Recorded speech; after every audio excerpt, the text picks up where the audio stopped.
Hi,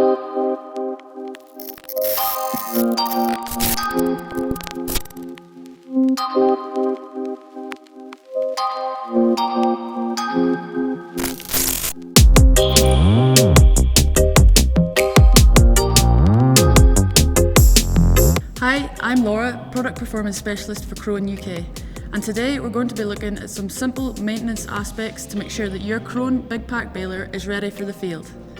Before storing the baler for winter, blow it down to avoid attracting vermin. Decompress in chamber when you're finished baling and empty it completely. Spray the chamber and the pickup with an oil-based preserver. Try to store your control box in a dry and clean environment.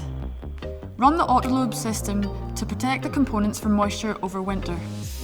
Ideally, store the baler inside, but if this is not possible, make sure that at least your knotters are covered and protected from the elements. On hitching up to the tractor, make sure the insert collar is present and the underside of the heel is not excessively worn.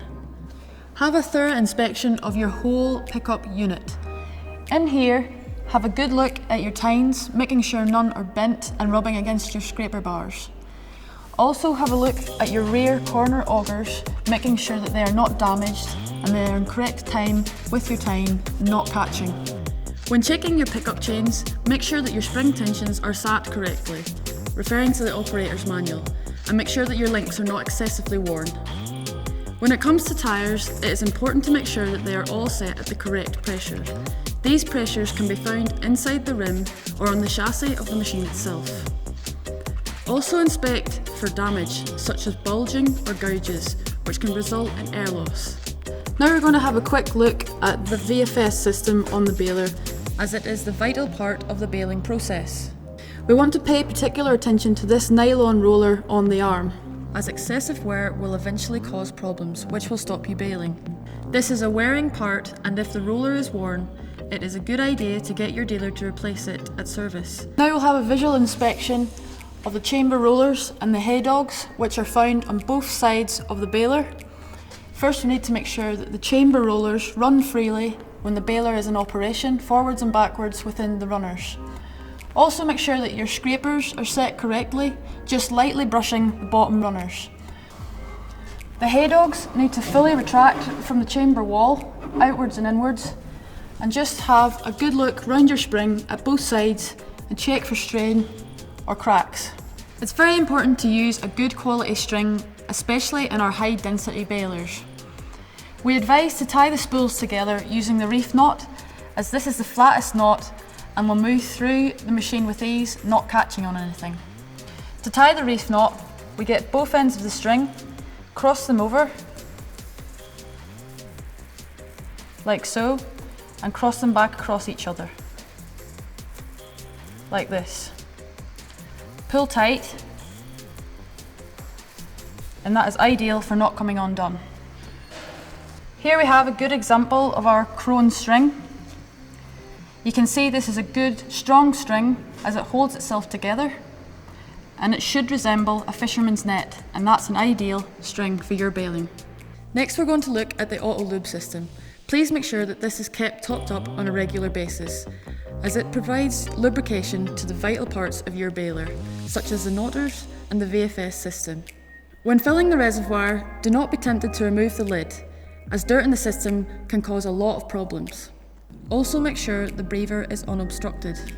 Make sure all your tailgate rollers move freely and are not damaged. We can calibrate a weighing tailgate by placing a known weight on it and correcting it within the control box. Check your electrics are working properly by operating the comfort control buttons here for your bale ejector and tailgate lift and lower. Also make sure that your indicators and brake lights are working. It is a good idea to keep note of any knotter problems during the season and report them to your technician at winter service.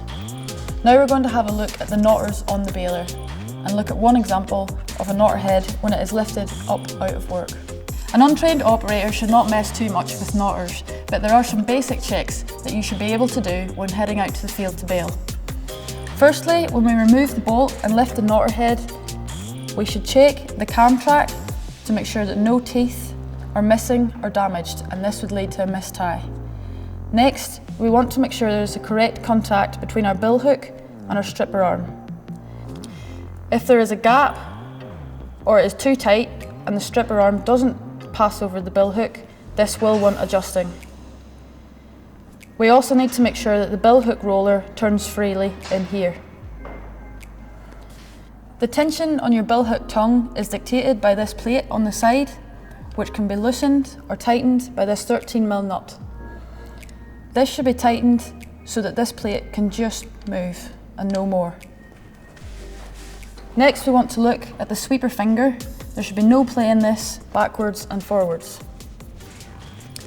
And just lastly, we want to look and make sure that the string wheels and tensioners move freely and the eyelets are not worn or damaged. The good thing about knotters is there is always more than one, and if there are any issues, you can easily compare it to its neighbour and make adjustments from there. Here we're looking at the oil filter indicator. When the indicator is green, this tells you that there is no dirt within the filter. If it pops out and turns red, this means there is dirt within the filter and it may require changing. Sometimes the indicator turns red when the machine is cold. Ideally, run the machine up to working temperature and then check the indicator again. If it is persistent and turning red, the filter will require changing. We all know greasing is a tedious task. However, it is an important job to do. All the grease nipples on the baler can be found in your operator's manual under the maintenance section. An important one to point out is the main VFS bearing. On newer balers, this is now a sealed unit. However, on the older models, this bearing will require greasing. Make sure the flywheel brake is functional. Inspect the brake pad on the inside of the machine for heat damage and cracks. If this needs to be replaced, have it done on your winter service. By making these checks and adjustments, you are minimising the likelihood of downtime during the baling season. Remember, these checks are not to replace your full winter service, carried out by an experienced technician at your local Krone dealership. Thanks for watching.